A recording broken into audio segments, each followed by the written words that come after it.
Você fala de perdão. Eu lembro de uma carta que você escreveu há um tempo atrás falando da sua questão de paternidade, que você foi à justiça para ser É. reconhecido.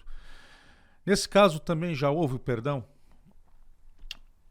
Neste caso, Lula, eu só tornei isso público depois que a minha mãe morreu. Por quê? Porque era um caso que envolvia muita tristeza, muita mágoa da minha mãe. Minha mãe era empregada doméstica na casa onde meu pai morava. E ele demitiu a minha mãe quando descobriu que ela estava grávida. E foi talvez, digamos assim, a minha maior batalha de todas. A minha maior batalha, eu digo que foi a paternidade. Por quê? Porque meu pai era desembargador, presidente do Tribunal de Justiça do Estado de Santa Catarina. O meu processo foi o único no Estado em que o meu processo de investigação de paternidade foi para os Estados Unidos. Meu pai, não satisfeito do juiz ter deferido para que o processo fosse para os Estados Unidos, ouviu uma testemunha e ainda suspendeu meu processo por 2 anos. E então eu me lembro, Lula, tudo aquilo para mim, né, foram 16 anos, né, de angústia, de agonia, de tu querer saber quem é o teu pai, se era certeza, porque eu tinha um relato da minha mãe e um relato da minha avó. Tinha por detrás 9, né, irmãos, né, que a minha avó me criou, então não eram irmãos, né. Então tinha tudo isso por detrás. E a negação do meu pai, né. Então meu pai foi, sem dúvida nenhuma, uma das pessoas mais preconceituosas que eu encontrei na vida. Foi uma pessoa que a sociedade que ele frequenta ainda o abraçou e nunca ficou do lado, né, da verdade, da justiça, né? Então, o meu pai, ele teve, né, um determinado momento um poder muito forte, era presidente do tribunal, desembargador influente, depois virou ministro. Então, tinha um lado a elite de uma sociedade que tem por bajular quem é do poder e tem, do outro lado, né, uma mulher simples, né, negra, nascida no morro, que foi jogada, né, a própria sorte. Meu pai nunca pagou pensão, né? Então meu pai simplesmente o seguinte: ó, joga no morro. Foi isso que meu pai fez. E eu consegui provar na justiça, não foi fácil. Tive muitas injustiças dentro do próprio judiciário, porque eu estou fazendo agora um levantamento. Eu fui o primeiro processo de investigação de paternidade no estado de Santa Catarina que foi arrolado uma testemunha nos Estados Unidos e que foi suspensa, foi o meu. Então, eu tenho, né, comigo isso. Que Acho, testemunha Lula, era essa? um nome que ele arrolou e nunca foi ouvido.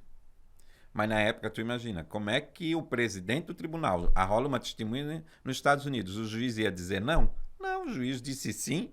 Aí depois, ele não satisfeito ainda, suspendeu o meu processo. Então, Lula, isso me magoou muito, mas eu tratei isso com, digamos assim, uma certa tranquilidade. Acho que não remoí naquele determinado momento. Agora, a minha mãe morreu de câncer e eu não tenho dúvida, sabe, Lula, que até eu ganhar na justiça, a minha mãe tinha uma mágoa muito grande disso que tem acontecido. Mas isso está resolvido para você hoje? Lula, eu estou terminando um livro de uma professora da universidade. Eu aqui não vou ainda dar o nome porque ela ainda pediu para que ficasse em sigilo, mas eu estou escrevendo um livro que é O Filho que o Magistrado Não Quis. E aonde eu vou contar todas o que aconteceu, né, comigo, vou contar tudo que, né, desde do que presenciei dentro do processo, todas as minhas lembranças que eu tenho de ter visto, né? Eu nunca dei um abraço no meu pai, nunca chamei de pai, porque isso nunca vai acontecer, porque ele simplesmente ignorou, né? Hoje ele é um ministro do Superior Tribunal de Justiça, vice-presidente do Superior Tribunal de Justiça.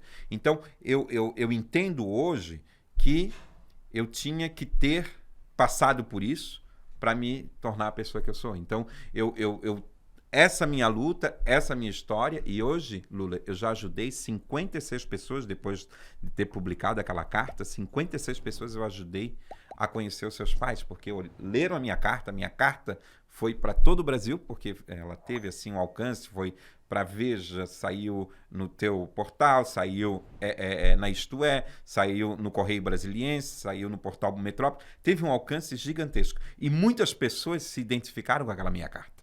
Então eu já ajudei 56 pessoas a encontrar os seus pais. E eu acho que esse meu livro, ele não é um livro que é para mostrar só o lado triste, mas é o lado de superação. Eu tive que superar a rejeição de um pai, mas em compensação Deus me deu uma avó maravilhosa, me deu uma mãe maravilhosa, me deu meus irmãos, meus amigos, né? Eu sempre digo que na vida a gente conhece muitos amigos que acabam se tornando familiar, né? Eu tenho um amigo meu que eu sempre brinco com ele, o Natan. Eu tenho uma amizade com ele há mais de 12 anos e eu sempre digo que é o irmão que a vida me deu. E já que meu pai não me deu a oportunidade de chamar de pai, eu sempre digo, né? Não importa o cargo que ele esteja, né? E tu sabes que não quis, né? Eu tenho na minha certidão de nascimento e nos meus documentos é Tiago Silva Mussi, porque ganhei essa decisão. Mas eu preferi continuar Tiago Silva, porque o Silva me traz um orgulho gigantesco. Já o sobrenome do meu pai me traz, digamos assim, uma injustiça. E ele pode, né? Dizem aí nos comentários que ele vai ser o próximo presidente do STJ. Eu sempre digo o seguinte, né? Será que um presidente ou um vice-presidente, o cargo que ele ocupa, será que ele tem essa alegria, essa felicidade que eu tenho? Ou será que um dia ele vai entender o que é a palavra justiça? A palavra justiça, ela tem que ser na alma, porque se for só no papel ou na escrita, ela não tem significado nenhum. Justiça, quando você faz justiça para alguém, e isso eu uso nas minhas decisões. As minhas decisões, elas vêm, pode ter alguma correção aqui, uma correção lá, mas eu sempre aplico a justiça. A Rádio de Notícias que é outra conversa.